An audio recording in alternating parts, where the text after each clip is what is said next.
Hello and welcome to Differential Discussions. I'm Melissa. And I'm Dave. Today we have a very special guest joining us. We have George Fritzma. Let me tell you a little bit about George. So George manages fritzmafactor.com. It's Fritzma Factor, your interactive hemostasis resource for precision biologics out of Dartmouth, Nova Scotia, and COAG Conversations for Biomedica Diagnostics in Windsor, Nova Scotia. George is a consultant for the Laboratory Medicine Division of the University of Alabama at Birmingham School of Medicine, where he provides lectures for pathology residents and for hematology and anesthesiology fellows. George is a contributing author for Rodak's Hematology 7th edition, 2024, and the Quick Guide to Hemostasis and Transfusion Medicine 4th edition, 2025. He is the 2023 recipient of the American Society for Clinical Laboratory Science Lifetime Achievement Award. He holds a bachelor's degree in biology and chemistry from Calvin University, Grand Rapids, Michigan, a master's degree in medical laboratory science from Wayne State University, Detroit, and advanced coursework from the Illinois State University and the University of Illinois at Chicago. So, George, welcome. We're really happy to have you today. Thanks, Melissa, and thanks to David as well. My colleague, Kelly Warnall, who works for George King Biomedical, is someone whom I see at meetings often. And back in 2010, she told me that something strange was happening with her son, 14-year-old boy who played softball. And as you can see here, he was getting a bruise in the palm of his hand every time, that was his catching hand, and every time that he played ball. The first time she didn't pay much attention to it. The second and third time she kind of wondered what was going on, brought him to their primary care physician. She ordered a CBC, ProTime, and PTT. The CBC was normal, even the platelet count was normal. The ProTime was normal, and the PTT was slightly prolonged. So the primary referred her son to a hematologist. And the hematologist, because of the slightly prolonged PTT, suspected that he might have von Willebrand disease. And so the hematologist ordered the standard von Willebrand disease initial test profile. We often call this a screen, the first step in von Willebrand disease testing. The term screen is actually inaccurate. Screen really means testing when there's no indication. For example, if you set up a booth in a mall and you were testing for cholesterol on anybody who stopped by, that would be a screen. Generally, a von Willebrand disease profile is only ordered when there is an indication. So here's the profile, and you can see that these are the three tests that are used. The von Willebrand factor antigen that tests for concentration. It used to be one of those enzyme immunoassays that you did on a plate. Now it's automated. It's either a ligand or a chemiluminescent immunoassay. The Ristocetin cofactor, which tests for platelet binding activity, and the factor VIII one-stage clot-based assay. And you can see that these are all low, looks like von Willebrand disease. And since the ratio between the antigen and the Ristocetin cofactor is greater than 0.7, we can conclude that this is von Willebrand disease type 1, a quantitative disorder, and that represents about 75% of people with von Willebrand disease. Now, Ristocetin cofactor has been around for a long time, and we have a little secret. And our secret is that all the CAP surveys show that the Ristocetin cofactor test at best can hit a CV of about 30% among laboratories and has no sensitivity below 10 units per deciliter of von Willebrand factor. So it's not such a good test. What is Ristocetin? Ristocetin is an antibiotic that was developed in 1966, and was used from about 68 to 1970, when it was pretty clear that it was causing a bleeding disorder and causing people to have a low platelet thrombocytopenia. So it was discontinued by 1970, but we've continued to use it as a reagent for testing for platelet adhesion to von Willebrand factor. It's an antibiotic that was derived from a bacteria, and it is still produced that way. And there is only a single source here in the United States. And that source, though, if you look at their website, they say that their material is reliable. Sometimes they'll release a batch that just doesn't work very well, and that contributes to the poor CV. The way that Ristocetin works is that it has a positive surface charge that neutralizes negative charges that generally keep platelets and von Willebrand factor apart. So this brings them together. We call it aggregation. It's really agglutination that's happening. Aggregation implies activation of the platelets, but this is really an agglutination assay. Oh, and I need to mention that this assay uses reagent platelets. They're normal functional platelets that are formalinized and are used as a reagent. And what you get then is with a series of aggregometry calibrators is you get a quantitative expression. For example, type 3 von Willebrand disease, where there is very little von Willebrand factor, you'll get no response, and you'll get a normal response if the von Willebrand factor is normal, you get full deflection. So that's the calibrators that we use. Because the Ristocetin cofactor has never been a particularly reliable test, we now have new assays that have been produced. Werfen has the von Willebrand factor glycoprotein 1BR. This is a Ristocetin triggered non-platelet fragment. This is part of the platelet receptor site glycoprotein 1B. It's recombinant, and it's a fragment that then works in an automated system using the Hemocell AccuStar, and it is a useful test. And then Siemens has come along with the VWF glycoprotein 1BM.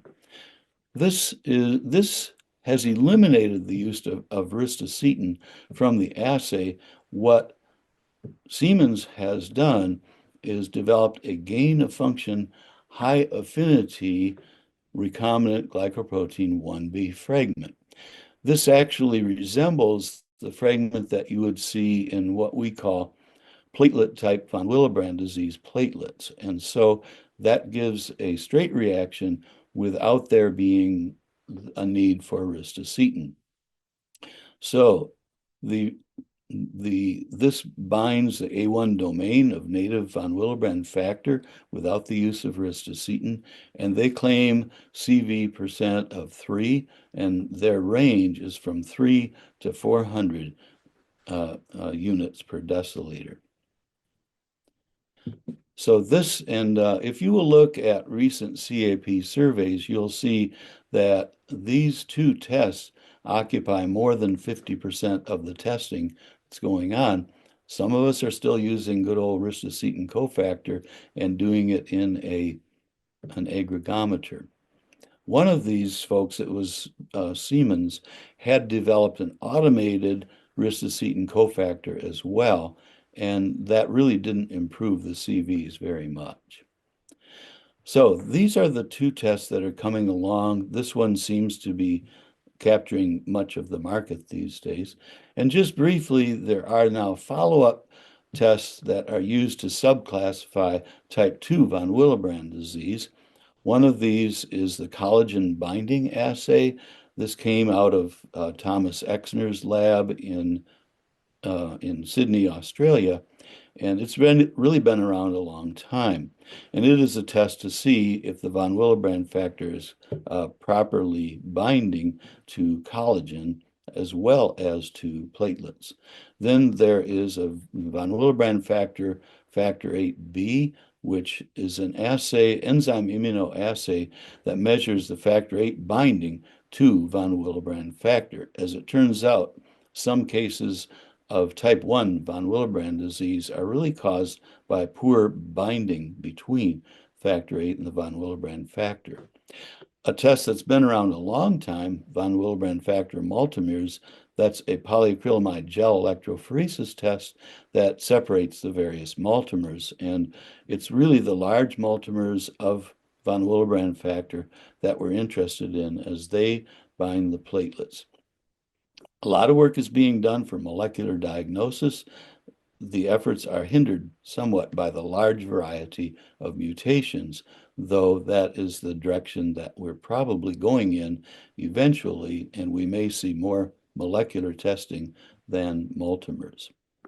So that's basically what I've had to talk about today, and I'll turn it back over to Melissa and David. Yeah, 30% CV is pretty nuts. Yeah. I never really dug into precision on some of these assays when I was working in the laboratory. But that's a significant Yeah. gonna We've make tried to diving. hide that fact from people. Yeah, I bet they do. Yeah. And I mean, even I can just imagine from like a medical lab director reviewing data for an assay like this and seeing 30% CVs. And for a while, this was the only test around, right? I mean, you highlight some new technologies that are out, but this was it for a while. Yeah, the glycoprotein 1BR and then the glycoprotein 1BM, they all came online about 2008 or 2010. And of course, we were slow to adopt those. But the latest CAP surveys show that they've pretty much taken over the market for most of us. Mm. Yeah, Yeah, and then it was interesting to see the 3% CV coming out of the that assay. right. And so now I would imagine that 3% is coming off of like a high range, like their high control probably. But still, that's a significant improvement in precision. Yeah, I'll Um, admit that's just straight from their package insert. yeah, fair enough. Yeah, yeah. Yeah. I mean, I'd be excited to get a 3% CV on any Yeah, assay I develop, no matter what the yeah. source is. And Um, sensitivity down to 4 units. So yeah, that's that, fantastic. Yeah, Hmm. yeah. yeah, that really is good. So yeah, George, it's actually interesting that we're seeing a lot of like testing move into what we would say like the chemistry analyzers, right? Yes. But it's the best tech for the job, I guess. Yeah, George, if you want to stop sharing, just click the stop share button at the top of your screen. It should be. Oh, there it is. Okay. like a red button. Got it. Yeah, there you go. Yeah, Very good. Thanks. Melissa and I got our Zoom PhDs during the Yeah. pandemic. Yeah, the other thing I think that's fabulous with regards to the newer activity-based assays is that they're just so quick because the Ristocetin cofactor assay was a platelet aggregation-based assay, so it took time. Yeah, We makes a were lot of doing sense. a lot of them at UAB. It's it's a tertiary care facility, so we saw a lot of von Willebrand and did a lot of that testing. Hmm.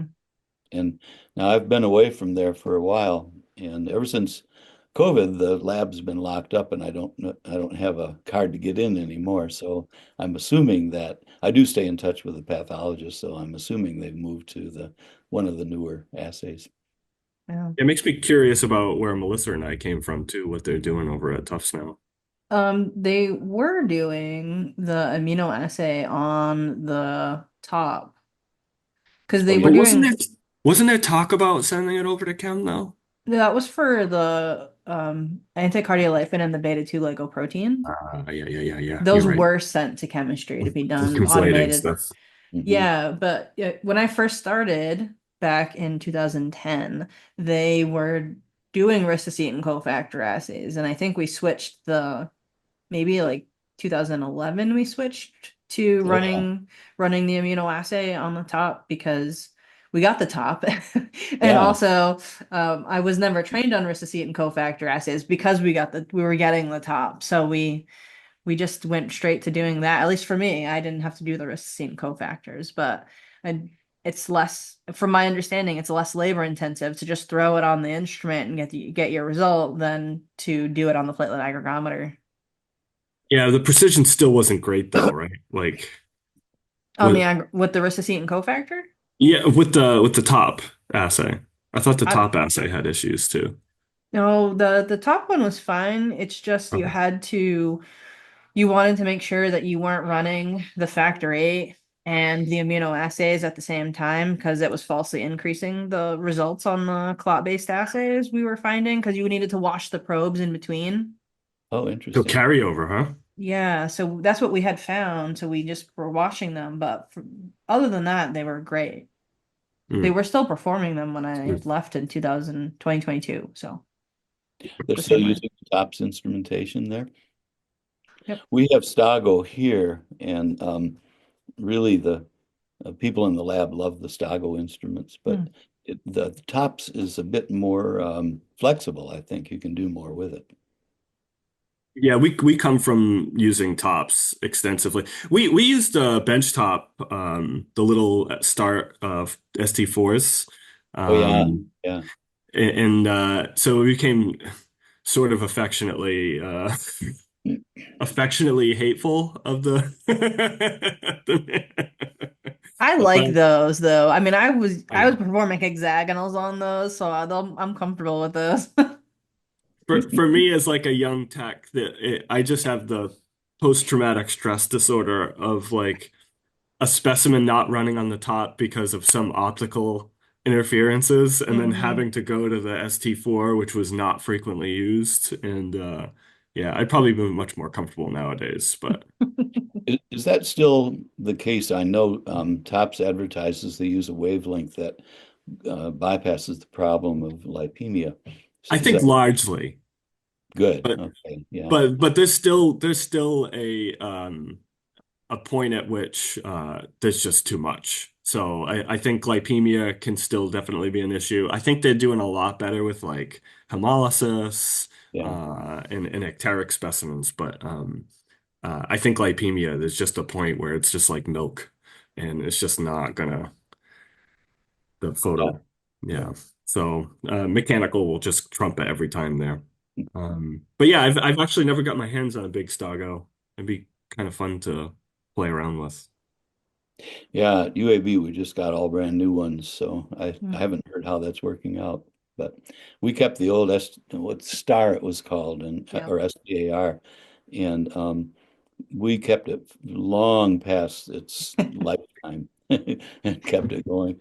If it Such ain't broke. yeah, the repair guy had to come in about once a week to keep them running. Yeah. Instrumentation, man. Mhm. No, Yeah. that was But fascinating.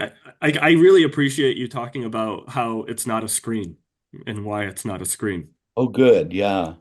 Because Yeah, I I saw think you so, nodding when I said that because people say screen for everything, and it's, that's not a screen. So, hmm. and it's I important. Well, I'm going to make the point on the second talk that it's really important to have an indication before you do the test. yeah. And I mean, I know we do pro times and PTTs on anybody who walks by the hospital, but, but you're really creating a problem when you do that because a certain number of us are going to have a prolonged, probably PTT. Yeah, like I do too. Yeah, for no particular reason. So, Yeah, I think that we were sampling like I think we were looking at like a new set of reagents, and they ran me as like a presumed normal, and I was that, that 5% who's, falls outside like yeah. uh and they did a workup and I was normal. Thank goodness. Yeah. Well, that's it. You scare. Yeah. I mean, we kind of know what's going on, but if it's a thoroughly intelligent person who doesn't know anything about lab work, they'll be scared. And Sure. I get contact from people all the time through Fritzma Factor saying, I have this elevated D dimer, what all by itself, what is it? And I try to explain to them that D dimer becomes elevated with any form of inflammation, and all of us have some form of inflammation, so but they're not ready to accept that. They still think, oh man, after COVID, I had over 30 of those same inquiries, and finally wrote a little essay and just put it up on my Fritzma Factor because I kept saying the same thing over and over. Probably true that if you have a significant enough respiratory infection, regardless of the organism, right? The lungs are just gonna, are a sensitive area for coag, and you're gonna have D-dimer. But we didn't really start looking until we have this huge, pandemic, and yeah, Yeah.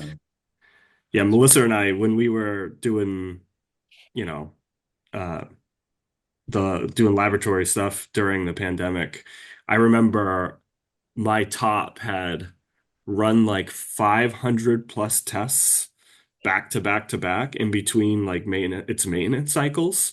And I went through bottles of D-dimer. I mean, normally we would put a bottle of latex like reagent on and it lasts like a day or so. And that we're going through bottles in like a morning shift. It was Yeah, I believe crazy. that. Well, the D dimer was a predictor, it Yeah. turned out. And so Yeah. they were using it for anybody even suspected of COVID at the time.